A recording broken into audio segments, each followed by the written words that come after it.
Punta ka muna kayo ni Alex. Okay na? Tara, Pao! Camera rolling! Let's go! Go, go, go! Uy! Uy, ano tayo? Ay, wala pa tayong kain. May pa akong as forming asin. Sige na. Dalawa katawhan mo kayo, pero isang pagod, isang ano ba eh. Ano nga simula? 1, 2, 3. 1, 2, 3, ready, set, action. Magandang buhay sa inyo, mga binibini at binoo. Magandang buhay, binibini at binoo. Ngayon, mga binibini at binoo, tayo'y manalangin na muna. Sino maaaring pwedeng manalangin? Gladys? Binibini Gladys? Ako nga. Para po sa pagdadasal natin, pwede po bang pakuyong po lahat at damhin natin ang pinensya ng Diyos. Lord, sa tanghali po ito, hinihiling po namin ang gabay niyo. Sana po matapos po namin ang mga kailangan namin gawin ngayong araw na to. Ito po ang aming samod dalangin sa pangalan ng Diyos. Amen! Grade 7, bago kayo magsiupo, ayusin muna ang hanay ng inyong mga upuan. Itago ang mga kagamitan na wala namang kinalaman sa asignaturang Pilipino. At ang pangatlong alutuntunin natin ay itago rin ang mga telepono, no? Ang pang-apat, ang akin ng nais ay bigyan niyo sa akin ng inyong atensyon at kooperasyon. Maliwanag po ngayon. Ano po makinig kay Binibining Paula? Kung ganon, magsimpo na ang lahat. Salamat po. Okay na, grade 7, bilang panimula, magkakaroon muna tayo ng balik-aral. No? Pero bago tayo magkaroon ng balik-aral, tayo ay magtatala muna ng libro. Sino po ang liban sa inyo ngayong araw? Si Ryan po. Si Ryan? Si Ginoong Ryan. O bakit daw may liban si Ginoong Ryan ngayong araw? Masama raw po pakiramdam. O masama po ang kanyang pakiramdam, no? Sabihin niyo na sa kanya ang ating gagawin ngayong araw at tumawag sa akin, no? Ngayon, grade 7, balik tayo sa balik-aral. Ano nga ulit ang huling aralin na tinalakay natin noong nakaraang linggo? Gladys? Ma'am, ang huling aralin po na ating pinag-aralan ay tungkol po sa huling limang hilingan ni Hari Salema. Tumpak! Palakpakan si Gladys! Don't want dahil dyan, meron ka ballpen. Pangalawang katanungan, ano ang aaral na mapupulot sa kabanatang ito? Ella? Ma'am, ang natatandaan ko po ang aral po na napulot ko ay yung pagiging determinado po. Tumpak! Palakpakan si Ella! Don't want dahil dyan, meron na naman siya ballpen. Ngayon, grade 7, alam ko naman, kinagagalak ko na tumatak sa inyong isipan ng ating tinalakay noong nakaraang linggo. Ngayon, dadako na tayo sa paghawa ng sagabal. Binibining Paula, ano po ba ang paghawa ng sagabal? Grade 7, ito po yung mga talisalitaan. Ngayon, grade 7, ang talisalitaan, pinapagatan itong puno ng kaalaman. Hashtag, puno ng kaalaman. Grade 7, ito po ang tinatawag natin puno ng kaalaman. Then grade 7, ito po ang mechanics o panuto ng ating paghawa ng sagabal. Pero bago tayo sa paghawa ng sagabal, narito muna yung mga ilang natin. Kailangan natin makamit pagkatapos ng aralin natin ngayong araw. Una, pakibasa po, Ella. Nauunawaan ang kaisipang nakapaloob sa akda. Naunawaan ang kaisipang nakapaloob sa akda. Eliza. Na pagsusunod-sunod ang mga pangyayaring nakapaloob sa akda. At ang panghuli, Jane. Naiuugnay ang mga simbolismo ng akda bilang pagpapahalaga sa aral na nakapaloob. O yan, grade 7 yung kung baka binasa nyo, iyon po ang kailangan natin makamit ngayon sa ating tala. Kaya maliwanag po ba? Opo. Ngayon, mawala tayo sa paghawa ng sagabal. Ibibigay ko sa inyo ang panuto. Ngayon, grade 7, kailangan nyo ng dalawang pangkat. Ang unang pangkat ay 4. Dahil kayo ay 1, 2, 3, 4, 5, 6. O, 6 lang pala kayo. Dalawang pangkat ang kailangan natin. Tig-tatlo. Unang pangkat, ikalawang pangkat. Sige po, Lubinya ng mga bawat siyembro. Lubinya. Unang pangkat, ikalawang pangkat.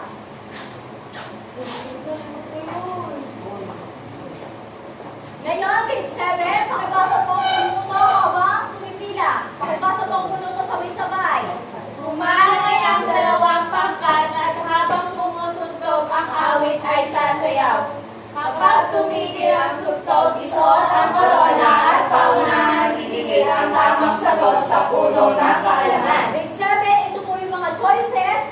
Pagkatandaan, ididikit po. Pag hindi didikit, wala sa inyo ang puntos. Paliwanag po ba? Nakalat po dito ang mga choices. Ngayon, paunahan kayong idikit dito. Dito ang unang pangkat at ikalawang pangkat. Maliwanag po ba? Grade 7, aking patutugtugin ang bibigay ko muna sa inyong corona, unang pangkat, ikalawang pangkat. Ngayon, grade 7, may papanood din ako sa inyong video. Handa na ba kayong makilala kung sino si Prinsesa? Si Prinsesa na ito ay inyong makikilala ng napakagandang binibilin na nagmamay-ayon sa kaharian ng Reino de los Cristales. Ngayon, grade 7, ako siyang ipapakilala sa inyo. Siya ang magbibigay sa inyo ng mga katanungan para makalabas sa kaharian ng Reino de los Cristales. Yan po, magpapalapakan muna. Palapakan muna.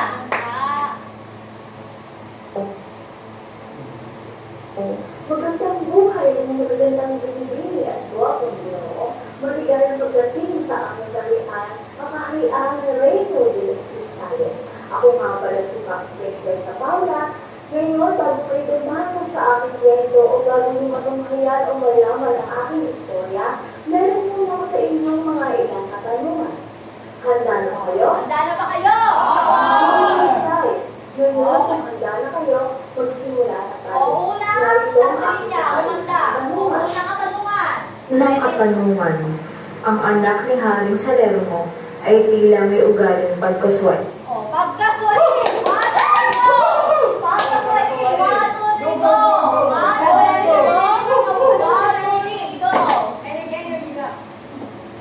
Ang ikalawa, ang nanalo ay Group 1. Group, anong sugar na dito? Si Eliza.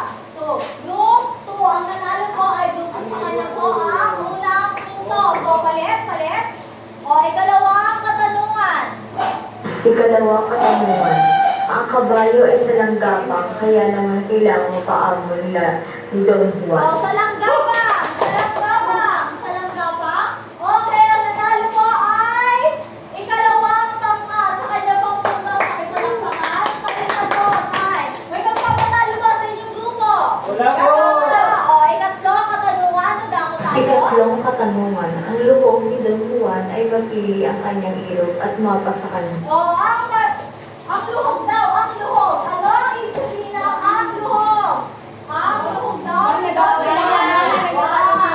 luhog ay unang na makadikit. Kung sino una makadikit. Ang tawag sagot, ang nanalo po ay ang grupo ni Kaya. Ano itong tapat yun? Nalilit na nga si Ginoong Nabinday, no? Magpapatalo ba ang grupo? Ikaapat na katanungan.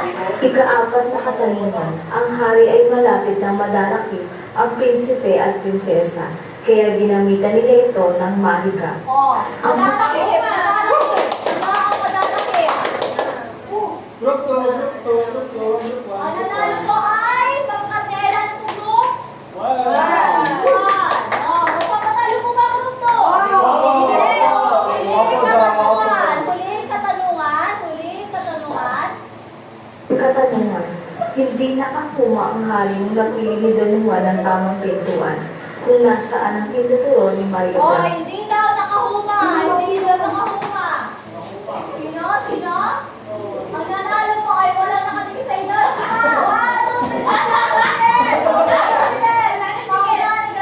nanalo po ay ang lupangkat ni Yelo po group.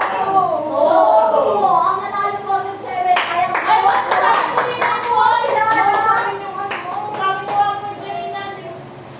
Editay, no? Dahil kayo, meron kayong card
Okay, grade 7, papatutugin ko ang awit ngayon.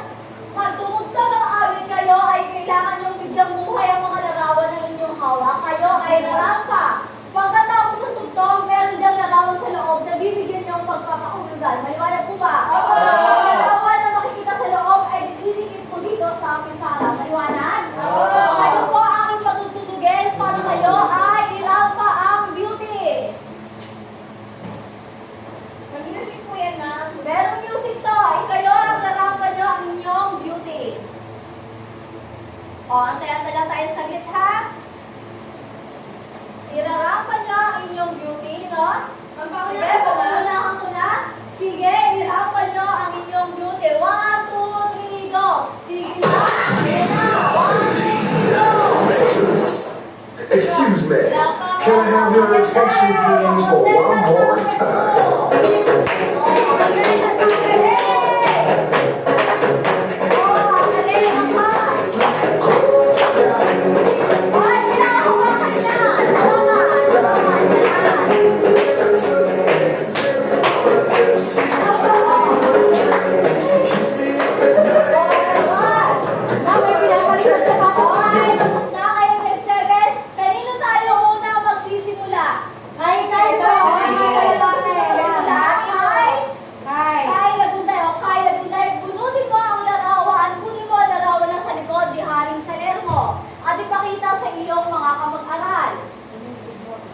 Idikit sa pisara.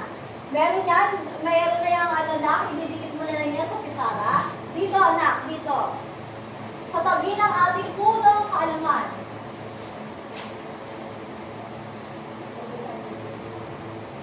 Ngayon, habang dinidikit mo yan, bigyan mo ng pagpapahulugan ang larawan na iyong ididikit.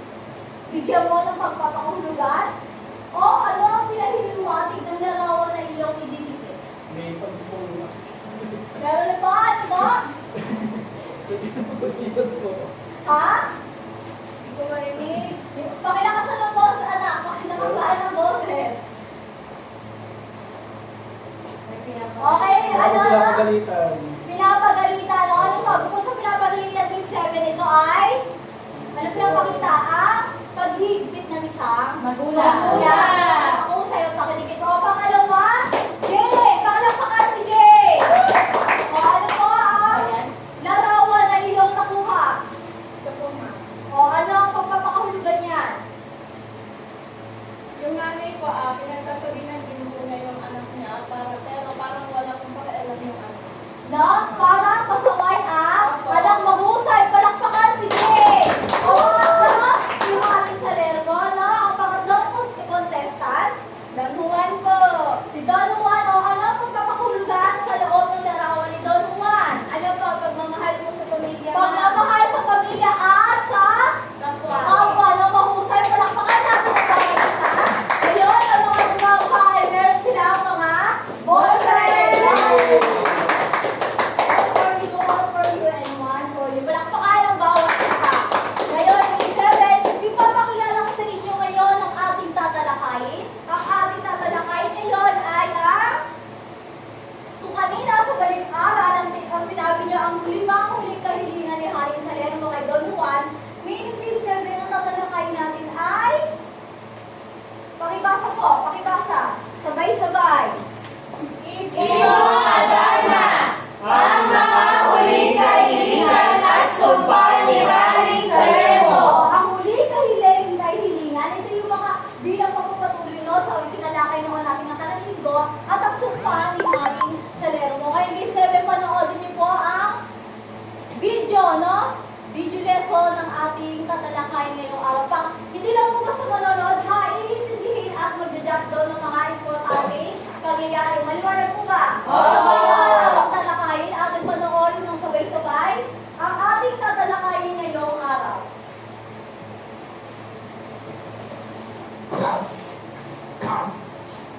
Tungkol lamang yan sa huling kahilingan ni Haring Salerno at kung paano niya sinuway ng kanyang anak, no? At paano rin siya sinuway ng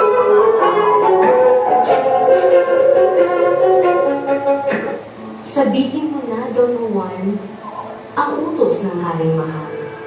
Sa panahoy mong hinaya tayo ay maiwan. Ang alaga ng ama mo na mailap na kabayo. Bukas daw ay sanaiko na umamuraw ang diablo. Pakni naman ng prinsesa, ang kabayo'y di ni iba, kundi ang aking ding ama. Sa pagsakay mag-ingat ka. Suwain itong kabayo, baka ikaw ay iba to. Ang marapat na gawin mo, paluin ang kanyang ulo.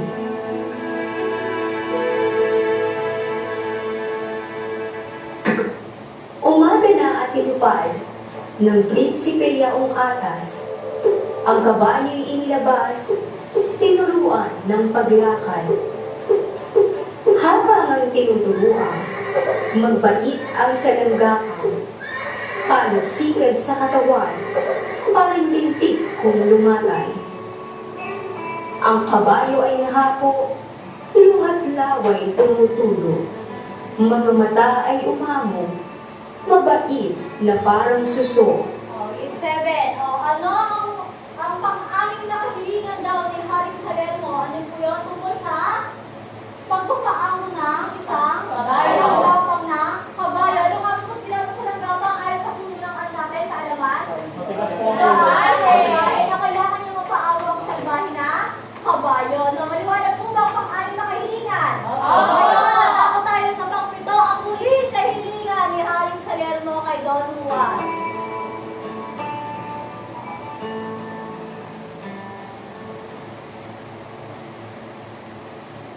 Yan po, ang huling kahilingan ni Haring Salermo kay Don Juan.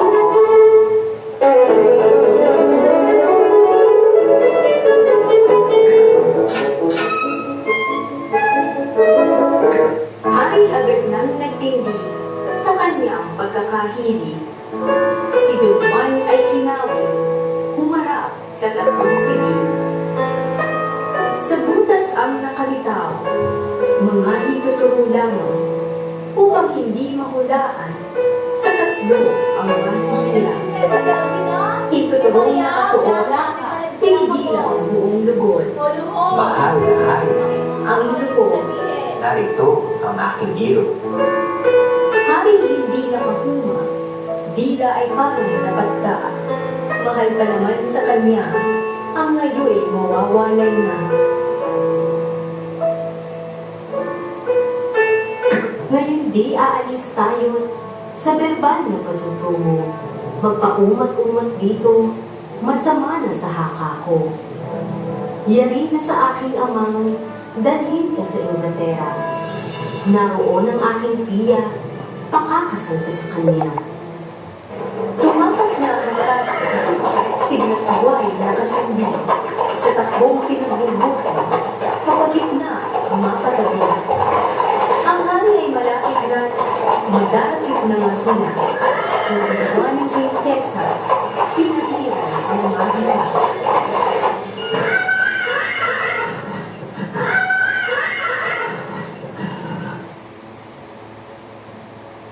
Wala na siyang magawa. Pati lakas ay nawala. Amang anak ang humiya. Ang anak ay sinusumpa. At sakaling sumapit ka sa karyang Galbanya, malimot ng iyong sinta sa pagluhan at pag-iisa. Itakwil ka at pabayaan, sa iba siya pakasal. Ito'y siyang kabayaran sa gawa mong katasinan. Bayan sa pagluluksa, ang kahariang may luha. Lahat tayo'y may tadhana, magbabalik din sa lupa. Grade 7, diyan po nagtatapos ang ating talakayan. Grade 7, ano nga po ulit ang pang-anim na kahilingan? Ito yung pagpapaamo sa kabayan o pusay. At ang huling kahilingan, ano yun? Ay? Ano ang huling kahilingan ni Haring Salermo? Una, pagpapaamo sa kabayo. Ang huling kahilingan ay? Ano? Yung? Pagsumpa sa anak. Pagsumpa sa anak. Dahil ano? Dahil sinumpa? Bakit siya sinumpa ni Haring Salermo? Hiniya siya ng kanyang anak. Dahil sinuway siya ng kanyang anak, no? Di ba ang napili ni Blanca. Ngayon, ano ni Haring Salermo? Ayaw niyang mahiwalay sa kanyang pinakamamahal na anak. Ngayon, anong balak dapat ni Haring Salermo? Si Don Juan ay ipapakasal sa isang Inglaterra, no? Sa tiyahin ni Maria Blanca. Naintindihan na po ba? No? Ang pang-anim, pagpapaamo ng kabayo. Ang pangalawa ay yung pagsuway sa kanya ng anak na si Maria Blanca at kanya ito. Anong sumpa ni Haring Salermo kay Maria Blanca? Sa iba sana siya ikasal. Sa iba sana'y kasal, mahusay. Ano pa? Bukod doon, pabayaan at itakwil sa karihan at malimutan siya ng kanyang sinisintao, hinihilom. Maliwanag na po ba, Week 7? Opo. Una, ang pagpapaamo ng kabayo, sumunod ang pagsuway ni Maria Blanca dahil sa balak ni Haring Salermo, no? Na ipakasal si Don Juan ng kanyang minamahal. At niyaya niya si Don Juan na tumakas sa kaharian at patungo sa kaharian na Berbanya kung saan naninirahan si Don Juan. Ngayon, with 7, tumakas sila kinaumagahan. Hindi sila nakahabol ni Haring Salermo. Bakit? Dahil ginamitan ito ng mahika ni Maria Blanca, no? Ang nangyari kay Haring Salermo, hindi sila nakahabol. No? Hindi sila nakahabol. Ngayon, dahil hindi nakahabol yung magkasintahan, ito ay sinumpa niya ang kanyang anak. Anong araw ang sumpa niya? Ito yung makalimutan na ipapakasal sa iba si Maria Blanca. Maliwanag na po ba? Walang katanungan? Sigurado? Opo. Dahil na kung walang sigurado, meron ako dito puzzle, grade 7. Meron ako dito puzzle. Ito ang panuto, bibigay ni Binibining Paula ang panuto ng puzzle na ito. Ito, grade 7, itong puzzle na to ay bubuuin ninyo. No? Bubuuin ninyo itong puzzle. Grade 7, pakibasa po ang panuto sabay-sabay. Basahin ang buod sa likod ng bawat parte ng puzzle at inikit sa pisara ang pagkakasunod-sunod ng mga pangyayari hanggang sa mabuo ang larawan ni Prinsesa Maria Blanca. Ano daw ang mabubuo sa puzzle? Ang larawan ni Prinsesa Maria Blanca. Ang mabubuo sa pamamagitan ng pagsusunod-sunod ninyo ang buod sa likod. Ngayon, grade 7, idikit po, no? Ikakalat ko rito, no? Ikakalat ko rito, no?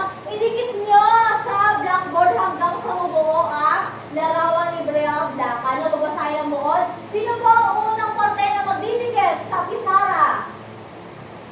Jane? Sige nga po, idikit. Babasahin ko. O, basahin. Bago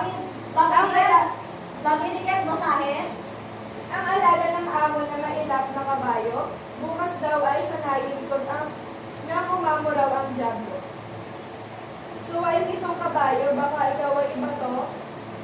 Ang mararapat na gawain mo, paluin ang kanyang ulo. O, mahusay, pakidikit po sa pisara. Habang nagpidikit sa pisara si Binibining Jane, ngayon, sino naman po, ano naman po ang susunod na pangyayari? Hahanapin po dito, Gladys. Pagkatapos hanapin ang mga buod, no? Pagkatapos hanapin ang mga buod. Sige na, kahit ano dyan, basta mabuo ang larawan ni Maria Blanca. Wala po. Ang nakuha niya ay ang mukha ni Maria Blanca. Palakpakan natin sa nakuha niya ang bonus, no? May bonus tayo, no? O habang nanditigas si Binibining Gladys, ano naman po ang pangalawang pangyayari? Ginoong Kai, pakikuha dito. Ano ang sunod na pangyayari? O, pakipasa muna. Wala na siyang magawa, pati takas ay nawala. Amang anak ay humiya, ang anak ay sinumpa. O, wala na siyang magawa, pati anak ay sinumpa. No, ang anak ay... O, habang nagtitigil si Ginoong Kai, ano naman po ang sunod na pangyayari? Binibining Eliza.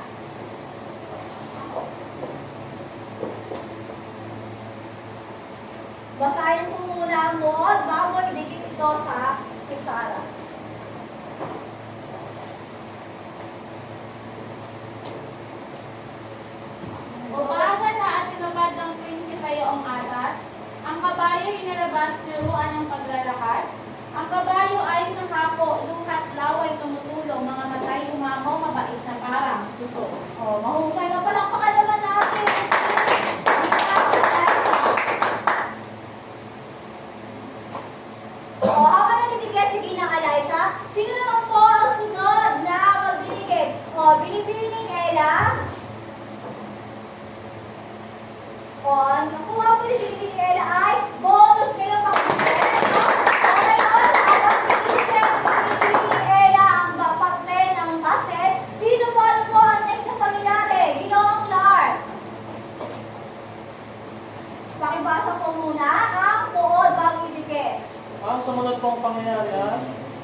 ka sa kaharian Balbania, malimot ang iyong sinta sa pagluhan pag-iisa.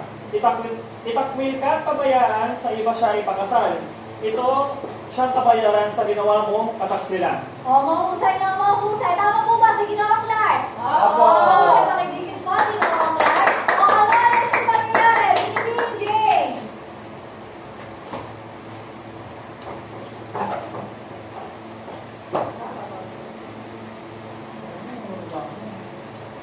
Pakibasa po. Pakibasa na lang. Kung alam mo naman ang kwento, sige. I-ano mo, sa pagsarili mo lang. Huwag mo nang babasahin. Sa sarili mo na lang. Kung alam mo naman ang kwento. Kung ayaw mo babasahin. Ano? Sinumpaan mo si ano? Bahusay na sinumpa siya ni Maria. Sinumpa si Maria Blancanino. Si Haring Salerno ngayon, pakidikit, palakpakan muna. Binibining Gladys. Tama na. Bonus na. Bonus mo naman yan.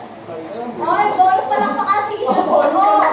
Grade 7, alam niyo na lahat ang kasagutan ng pangwakas na pangyayari. Sino po? Ginoong Kay. Pagbigyan na natin si Ginoong Kay. Ang pangwakas na pangyayari. Ito po sa malaman. Sige, kung alam mo ang pangwakas, sige na. Ano mo lang, tinooran mo na lang. Ikaw na lang ang pagkwento, huwag mo lang babasahin. Ito po, sabi po dito, bayaan sa pagdulog sa ang kahariang may luha. Lahat tayo ay may kadahan ng magpaligid sa lupa. Tumakas ng magkasisigdat, tuway, magkasindi. Sa takbong pinagbubuti, mapagitna at di mapatabi. Ang hari ay malapit na at madarapit na nga sila. Ang ginawa ng prinsesa, pinairan ang mahika. Napalakpakan natin si Ginoong Kay. Meron ako sa inyo mga katanungan. Ngayon din 7, gaano kadakila ang pag-ibig ni Maria Blanca kay Don Juan? Gaano kadakila ang pag-ibig ni Don Juan kay Maria Blanca? Sige, Ginoong Clark. Ma'am, siguro po napakadakila sapagkat handa po siyang pagtaksilan ng kanyang sariling ama upang mapakasalan si Don Juan. Malakpakan naman natin si Ginoong Clark dahil sabi ko, sobra yung pagkadakila ng kanyang pag-ibig doon dahil handa si Maria Blanca suwayin ang kanyang ama para na sa kanyang iniibig na sino? Si Don Juan. May grade 7 mahusay. Ngayon, grade 7. Anong aral ang napupulot ninyo sa kabanatang ito? Anong aral ang napulot niyo dyan? No? Tungkol ko sa pagsuway sa magulang at ang paghihigpit ng magulang. O ngayon, anong aral ang napulot niyo doon? Ano ang aral ang napulot niyo sa kabanatang inyong ibinuon? Sige nga, ano ang aral na mapupulot sa kabanatang ito? Sabi niyo nga kanina, ang pagsuway ni Maria Blanca kay Haring Salerno at ang pagiging mahigpit ni Haring Salerno. Ngayon, anong aral ang pwede doon? Binibinig Jay. Huwag po masyadong maging malipit sa anak po natin para po hindi po tayo suwayin. Agree ba kayo kay sang-ayon ba kayo kay Binibining Jay? Palak pa kayo, sige, napakahusay ko. Huwag para sa mga magulang, huwag maging masyado mahigpit sa anak para ang anak ay hindi nakakagawa ng kung ano mang pagsuway sa magulang. Naintindihan po ba? Ngayon, grade 7. Para sa iyong ballpen, grade 7, nakuha niyo na ang aral sa kwentong ito na sa ating kabanatang pinanood. Ngayon, grade 7, meron tayong dadako na tayo sa pangkatang gawain. Ngayon, kayo ay aning na tig-tatlo ulit. O aling group na kanina, ayun na ulit. O unang pangkat, ikalawang pangkat. Sige nga, unang pangkat at ikalawang pangkat. Sige, bakit na po? Bilog na, circle na, circle.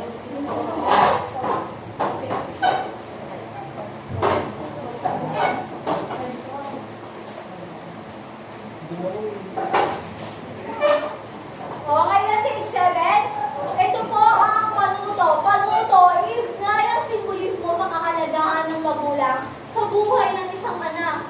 At pagkatapos, ilalahad sa klase ang inyong kasagutan. Grade 7, ito po ang unang simbolismo. Ano po ito? Ang unang simbolismo?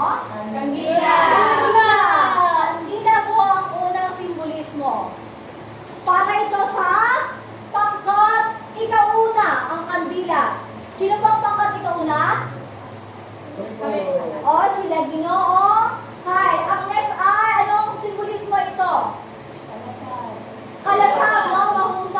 Ito po ay para sa pangkat ikalawa.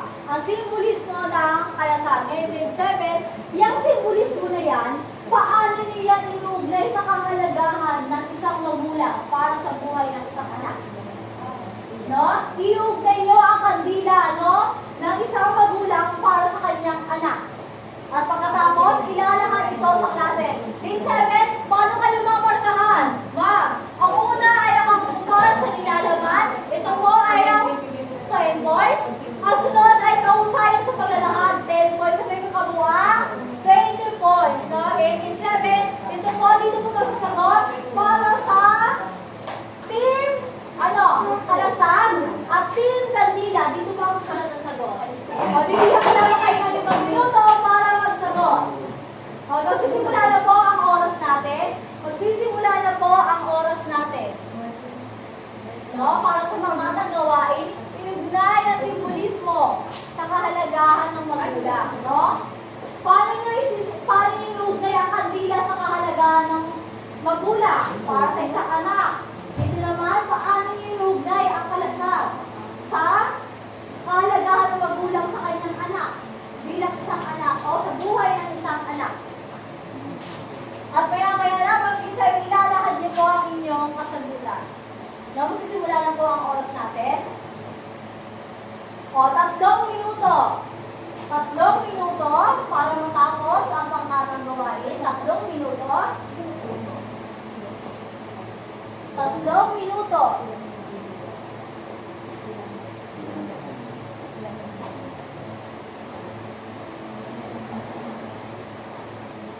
Iugnay nyo yung kandila, no? Sa kahalagahan ng isang anak. Ay magulang sa isang anak.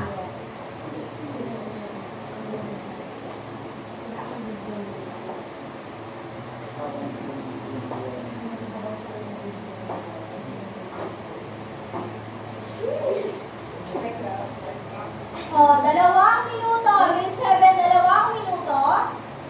2 minuto ang natitirang oras. Pag grade 7, pag tumunog po ang bell, ibig sabihin, maglalakad na kayo. Pag tumunog po ang bell, ibig sabihin, maglalakad na kayo. Tapos na po ang oras. O, 1 minuto. 1 minuto. 1 minuto.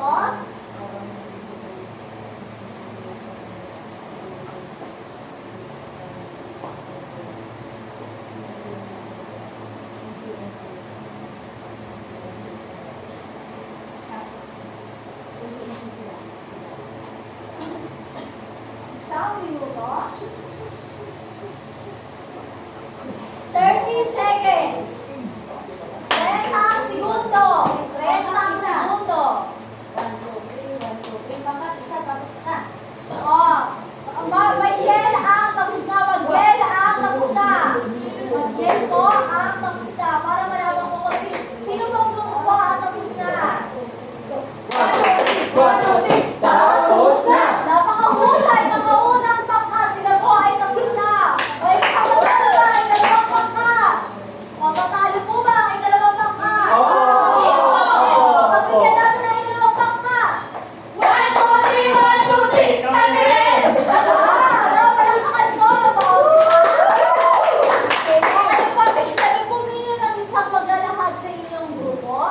Ngayon, unang pangkat, tatawagin ko na ang ikaunang pangkat na maglalakad na kayo kasagutan. Binibining Gladys! Palakpakan mo po natin si Binibining Gladys! Magandang tanghali sa inyo mga mag-aral ko. Ang napili namin, ang napunta pala sa amin ay kandila. Ano nga ba ang kandila para sa amin? Paano nga ba namin ito maiugnay sa aming mga magulang? Kandila. Kandila. Sila ang nagbibigay ng liwanag. Ngunit habang unti-unti sila nagbibigay ng liwanag sa atin, unti-unti na silang magulang. Sabi po kayo dyan! Maliwanag ba sa inyo ang aming sagutan? Okay, kasi palakpakan po natin ang pangkat. May 7 sa kanila po ay sila ang nagbibigay, yung mga magulang natin ang nagbibigay liwanag o pag-asa sa ating mga anak. Yung po sa ikaunang pangkat ay yung po ang pinararating ng aral na yun o simbolismo no, ng kandila. O ay dalawang pangkat. Sino bang kinatawan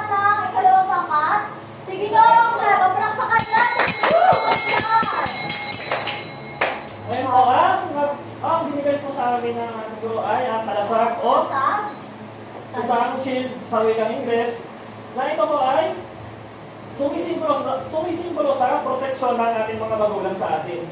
Katulad ng kalasan na gamit ng mga kawal na pumuprotekta sa kanila sa digmaan, ang mga magulang natin ay parang din kalasan na pumuprotekta sa ating mga kabataan o sa kanilang mga anak.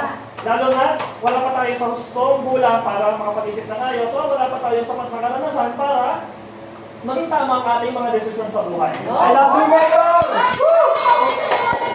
Maraming salamat. Ginawaglan na napakahusay. Palakpakan po natin ang mga isang sigado ko.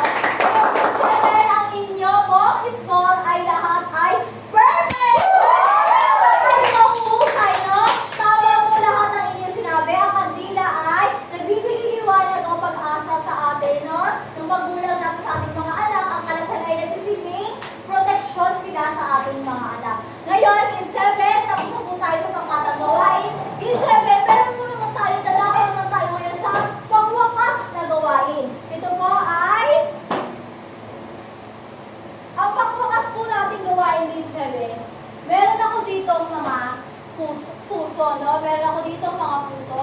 Ito po, panuto, pakibasa sabay-sabay. Sa pamamagitan ng larawan ni Haring Salermo, ipapagay na ito ay larawan ng inyong mga magulang. Gamit ang larawang puso, idikit ninyo sa kanyang dibdib at magbigay ng mensahe na maaari ninyong masabi sa inyong magulang bilang pasasalamat. 7, ano bang ibang pupalagay nyo na lamang na ito yung sa inyong magulang? Ano? Ito, bibigyan ko kayo ng puso. Sino po ang maaaring maglahad ng kanyang pasasalamat sa kanyang magulang? Sige nga. O, Binibining Eliza, sino pa? Binibining Ella, sino pa? Binibining Jane at Binibining Gladys. Ngayon, in 7, ididikit, gusto ko, nais ko, ididikit nyo yung puso na yan sa dibdib ni Haring Salermo. No? Habang isulat niyo dyan ang inyong mga pasalamat at ilahad sa inyong mga kaklase. Bibigyan ko kayo ng 2 minuto para masulat ang inyong pasalamat o nais sabihin sa inyong magulang. No?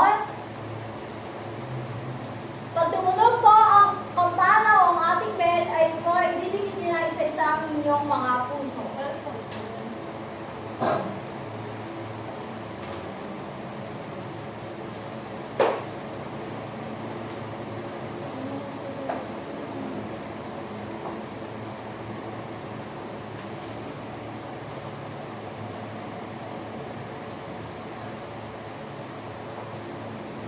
O, 1 minuto.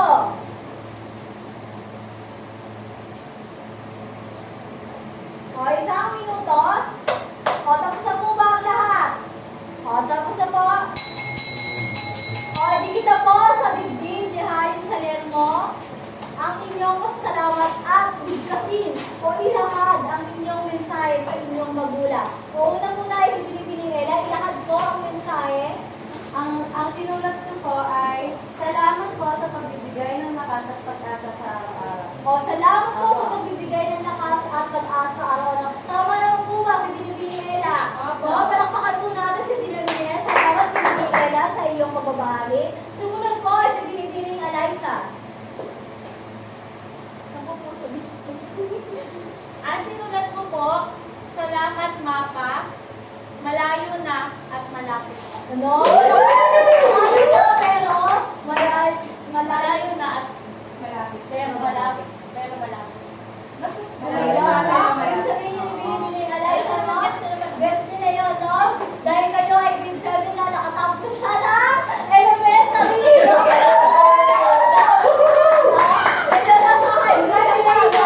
Kaya ayun po ang ating tukoy ni Binibining Eliza. Next ay sino po? Binibining Jane?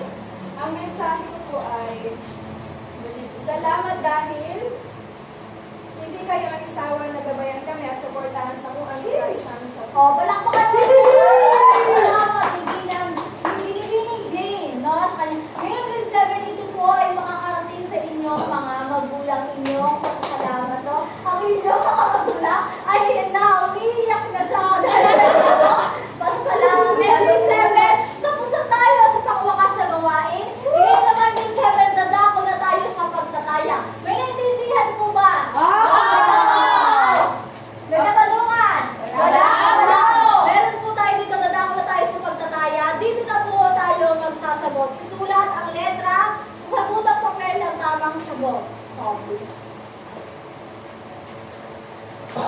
Meron naman kayo 5 minuto para magsagot. 5 ano lang po yan. Dito lang mismo magsasagot sa sagutang papel. 5 minuto lamang para sa inyo. 5 minuto. Sige, share na lamang kayo ni Binibini Jane, pero hindi ang sagot. Share na lamang kayo ni Binibini Jane, pero hindi ang sagot. Grade 7, 4 na minuto. Ma'am, saan po isusulat yung sagot? Bilugan na lang, bilugan.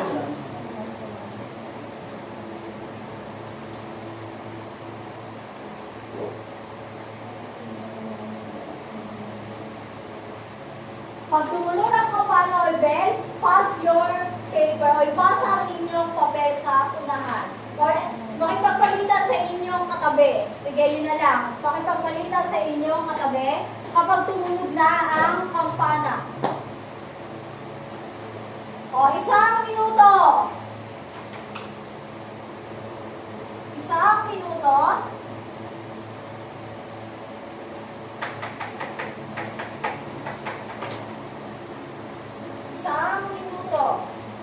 May sumisilip ng lagot, ma'am. Ang mauli ko dyan ng hopya, kunin ko ang inyong papel. Ma'am, nawala po yung ballpen ko. Nawala ko na ito ay ang nandiyan sa kaklase.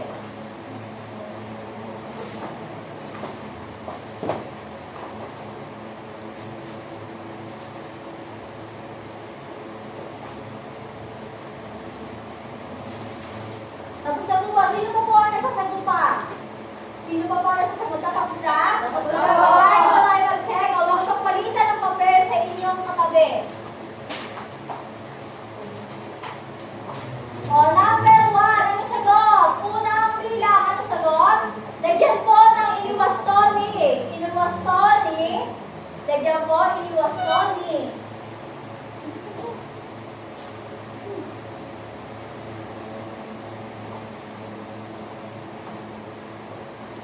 O, unang bilang, ano po kasagutan? Binibining Ella? Ma'am, ang tamang sagot po sa number 1 ay B, sa iba ipapakasal. B, sa iba ipapakasal. Tama po ba? Si Binibining Ella? Opo! Opo, ha? Mahusay. Tama. Check. Number 1 ay B as in baboy. O, ikalawang bilang, Ginoong Kai. O, ikalawang bilang, Ginoong Kai. Letter A po, ginamitan ni Maria Blanca ang O, tama po ba? Si Ginoong Kai? Opo! Mahusay. Check. O, ikatlong bilang, Ginoong Clark. Bakit nagawang sunuwain ni Maria Blanca sa kanyang ama? Dahil dahil gustong-gusto niya si Don Juan. C, dahil gusto ko tama po ba? Si Ginoong Clark. Opo, no, letter Opo. C. At ang muling number ay Binibining Eliza. Ay, palang ma'am. Ay, ayaw. tama. Or parang O, ika-apat pa rin na bilang. Sorry, ika-apat na bilang. Bakit ayaw niya ipakasal si Don Juan sa kanyang anak? Dahil mahal niya at ayaw niya mahiwalay ang kanyang anak sa kanya. Tama po ba? Sige, Binibining Eliza. Opo. Opo, check. Tama po. At ang muling bilang Binibining Gladys. Muling bilang Binibining Saan Gladys. gusto mo sila Don Juan at Maria Blanca nung sila ay tumakas? Di po, verbal niya. B, tama po ba? Si Binibining Gladys. Opo. Opo, B sa Verbania. Ngayon, kasi sabi pakibilang at tamang sagot